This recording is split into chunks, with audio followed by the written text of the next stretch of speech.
ನಮಸ್ಕಾರ ಸ್ನೇಹಿತರೆ, ನಾನು ನಿಮ್ಮ ಪ್ರೀತಿಯ ಲಯನ್ ಕುಮಾರ್. ನೋಡಿ ಸ್ನೇಹಿತರೆ, ಮೈಸೂರಿನ ಅಶೋಕಪುರಂ ಪೊಲೀಸ್ ಠಾಣೆಯಲ್ಲಿದ್ದೀನಿ. ಇಲ್ಲಿಗೆ ಒಂದು ತಾಯಿ ನನ್ನ ಮಕ್ಕಳಿಗೆ ನಾನು ಭಾರ ಆಗಬಾರ್ದು, ನನ್ನಿಂದ ನನಗೂ ನನ್ನ ಮಕ್ಕಳಿಗೂ ಅಂದರೆ ಅವ್ರ ಮಕ್ಕಳಿಗೆ ಯಾರಿಗೂ ತೊಂದರೆ ಆಗಬಾರ್ದು, ಮೊಮ್ಮಕ್ಕಳಿಗೂ ತೊಂದರೆ ಆಗಬಾರ್ದು ಅಂತ ವೃದ್ಧಾಶ್ರಮಕ್ಕೆ ನಾವು ಸೇರ್ಕೋಬೇಕು ಅಂತ ಬಂದರು. ನಾವು ಪ್ರೊಸೀಜರ್ ಪ್ರಕಾರ ಒಂದು ಸ್ಟೇಷನ್ ಲಿಮಿಟಿಗೆ ಬಂದು ಅವರನ್ನು ಕರ್ಕೊಂಡು ಹೋಗುವಂಥ ವ್ಯವಸ್ಥೆ ಮಾಡ್ತಾ ಇದ್ದೀವಿ. ನೋಡಿ ಸ್ನೇಹಿತರೆ, ವಯಸ್ಸಾದ ಮೇಲೆ ಅವ್ರಿಗೆ ಮಕ್ಕಳಿದ್ದಾರೆ, ಮಕ್ಕಳ ಮೇಲೆ ನಾವು ಯಾವನೂ ತಪ್ಪು ಹೇಳೋಕ್ಕಾಗಲ್ಲ. ಕಾರಣ ಅವ್ರು ಬಡತನದಲ್ಲಿದ್ದಾರೋ ಏನು ಕಾರಣಂತದಲ್ಲ, ಅವರು ಹೊರಗಡೆ ಇವರನ್ನು ಕಳಿಸಿದಾರೋ ಗೊತ್ತಿಲ್ಲ. ಆದರೆ ಇವರು ನಾನು ಯಾರಿಗೂ ಭಾರ ಆಗಕ್ಕೆ ಸಾಧ್ಯನೇ ಇಲ್ಲ, ನಾನು ಆಗೋದಿಲ್ಲ. ನನಗೀಗ ವಯಸ್ಸಿದೆ, ನಾನು ಇರೋ ತನಕ ನೆಮ್ಮದಿಯಾಗಿರಬೇಕು, ನನಗೆ ಯಜಮಾನ್ರಿಲ್ಲ ಅಂತೇಳಿ ನನ್ನ ನಂಬರ್ಗೆ ಕರೆ ಮಾಡಿ ಬಂದಿದ್ದಾರೆ. ನಾನು ಪೊಲೀಸ್ ಆರಕ್ಷಕರು ಎಲ್ಲ ಕರ್ನಾಟಕದ ಹಾಗೂ ನಮ್ಮ ಮೈಸೂರಿನ ಪೊಲೀಸ್ ಆರಕ್ಷಕರಿಗೆ ಧನ್ಯವಾದ ಹೇಳ್ತೀನಿ. ಅಲ್ಲಲ್ಲೇ ನಮ್ಮನ್ನು ಕರೆ ಮಾಡಿ ಇಂಥವರನ್ನು ಅವರೇ ಕಳಿಸ್ಕೊಡ್ತಾ ಇದ್ದಾರೆ. ಈ ಅಜ್ಜಿನ ನಾನೀಗ ಕರ್ಕೊಂಡು ನಮ್ಮ ಆಶ್ರಮಕ್ಕೆ ಕರ್ಕೊಂಡು ಹೋಗ್ತಾ ಇದ್ದೀನಿ. ಯಾರಾದರೂ ಇವರು ನೋಡೋದಕ್ಕೆ, ಇವ್ರ ಸಂಬಂಧಿಕರು ಯಾರು ಬರೋದಿದ್ರೆ ದಯವಿಟ್ಟು ಬನ್ನಿ. ನೋಡಿ, ಅವ್ರು ಇರೋ ತನಕ ನಮ್ಮ ಜೊತೆಲಿರ್ತಾರೆ.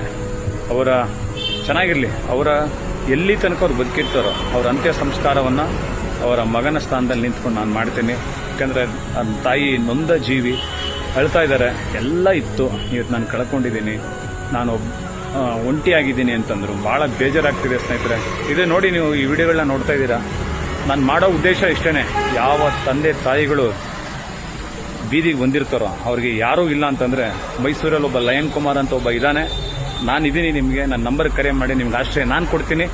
ಕಾರಣ ಇವತ್ತಿರೋರು ನಾಳೆ ಇರಲ್ಲ, ಯಾರು ಏನೂ ತೊಗೊಂಡು ಹೋಗಲ್ಲ ಅಲ್ವಾ ಸರ್, ಅಲ್ವಾ ಮೇಡಮ್? ಅಣ್ಣ ತಮ್ಮಂದಿರ ಅಕ್ಕ ತಂಗಿರ, ನಾವು ಈ ಭೂಮಿ ಮೇಲಿಂದ ಯಾವಾಗ ಹೋಗ್ತೀವೋ ಗೊತ್ತಿಲ್ಲ, ಟೆಂಪರವರಿ ನಾವು. ಬಟ್ ಇರೋ ತನಕ ನಿಯತ್ತಾಗಿರಬೇಕು, ಆ ಭಗವಂತನಿಗೆ ಮೆಚ್ಚುಗೆ ಅಂತ ಕೆಲಸ ಮಾಡಬೇಕು. ಈ ತಾಯಿನ ನನ್ನ ಆಶ್ರಮಕ್ಕೆ ಕರ್ಕೊಂಡು ಹೋಗ್ತಾ ಇದ್ದೀನಿ. ಆ ಭಗವಂತ ನನಗೂ ಈ ಅಜ್ಜಿಗೂ ಆಶೀರ್ವಾದ ಮಾಡಲಿ. ಹಾಗೆ ಸಮಸ್ತ ಕನ್ನಡಿಗರೇ, ನೀವು ಎಲ್ಲರ ಆರೈಕೆ, ನೀವೆಲ್ಲರ ಪ್ರೀತಿ ಪ್ರೋತ್ಸಾಹ ಸದಾ ನನ್ನೊಂದಿಗೆ ಹೀಗೆ ಇರಲಿ. ಜೈ ಹಿಂದ್, ಜೈ ಕರ್ನಾಟಕ. ಅಜ್ಜಿಗೆ ನೀವು ಅಳೋದ್ರಿಂದ ಸಮಸ್ಯೆ ಬಗೆಹರಿತದ? ನಿಮಗೆ ನಾವು ಕರ್ಕೊಂಡು ಹೋಗ್ತೀವಿ ಅಂತ ಹೇಳಿದೀವಿ ಅಲ್ವಾ, ಏನು ಟೆನ್ಷನ್ ತಗೋಬೇಡಿ. ಸಂತ ಆಗತ್ತಮ್ಮ. ಏನ್ ಗೊತ್ತಾ, ಇವತ್ತು ನೀವು ನಾಳೆ ನಾವು ಅಷ್ಟೇನೆ. ವಯಸ್ಸಾದ ಮೇಲೆ ನಿಮ್ಮನ್ನಾಗ್ಲಿ ನಮ್ಮನ್ನಾಗ್ಲಿ ಎಲ್ಲರೂ ಹಾಗೆ ದೂರ್ತಾರೆ. ಯಾಕಂದ್ರೆ ನಮ್ಮಿಂದ ಏನು ಉಪಯೋಗ ಇಲ್ವಲ್ಲಮ್ಮ. ಈಗ ನಮ್ಮಿಂದ ಉಪಯೋಗ ಇದ್ರೆ ಮಗ ಮಗಳೇ ಅಂತೀವಿ, ಊಟ ಮಾಡೋಲ್ಲ, ಕೈಗೆ ಕಣ್ಕಾಣಕ್ಕಿಲ್ಲ ನಿಮ್ಗೆ, ಈ ತರ ಎಲ್ಲ ಅವ್ರ ಮನೇಲಿ ಇರ್ಬೇಕನ್ನತ್ತೆ. ಅದಕ್ಕೆ ನಿರ್ಧಾರ ಮಾಡ್ತೀವಿ. ನಿಮಗೆ ನೋಡಿ, ಆರಾಮ ಒಂದು ಕಾರ್ಡ್ ಕೊಡ್ತೀವಿ, ಆರಾಮಾಗಿ ನಿಮ್ಗೆ ಹೆಂಗ್ ಬೇಕು.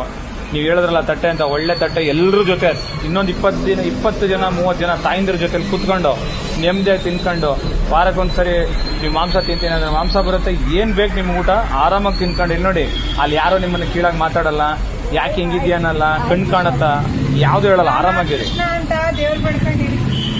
ಈ ವಯಸ್ಸಾದ ಕೊನೆ ಟೈಮ್ಗಳಲ್ಲಿ ಭಗವಂತ ನೆನ್ಸ್ಕೊಂಡು ಇದ್ಬಿಡಿ ಅಷ್ಟೇ, ಚಿಂತೆ ಮಾಡಕ್ ಹೋಗ್ಬಿಡಿ ಅಷ್ಟೇನೆ, ಸರಿನಾ?